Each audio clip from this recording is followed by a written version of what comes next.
Let's bring in ABC News legal contributor and trial attorney Brian Buckmeyer for more.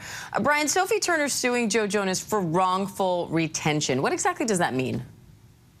Yeah, so Diane, the wrongful retention is when you take away or you keep the children in a way that conceals or breaches the custodial contract between parents. So, for example, if I was to take my son back to where I live in Canada and don't allow my wife to have access to him, that would be wrongful retention. And you don't necessarily need a custody in order to do so. This is an international law through the Hague Convention that says you might just need proof of marriage or just proof of birth.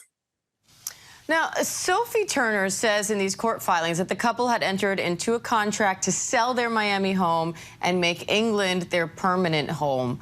How will that impact this case? Yeah.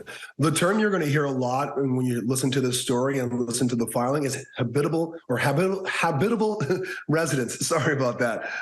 And why that's important is because this convention that I'm talking about, it's a specific clause called the Child Abduction Clause in the Hague Convention, says that the children, when they're under the age of 16, they create this remedy for parents to find out where the habitable residence of that child is. So Joe Jonas is going to argue the children since 2020 and 2022, when they were born, have been living in the U.S. But Sophie Turner is saying that in April they moved to England, that their life is consumed with England and the day-to-day living. And again, you've heard about contracts about living there for a long term and then ultimately buying a home. So they're both trying to prove where's the residence of these children. So, Brian, what happens next here?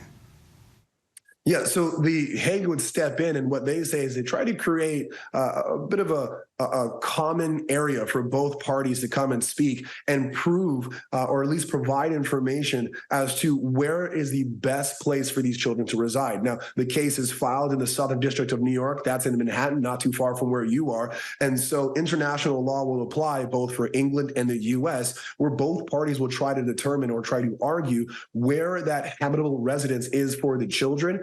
Based on the evidence that we're hearing about where they're expected to live, where they have been living. And then from there, they will try to figure out some sort of custody agreement between the two parties. All right, Brian Buckmeyer, always great to have your analysis. Thanks, Brian. My pleasure.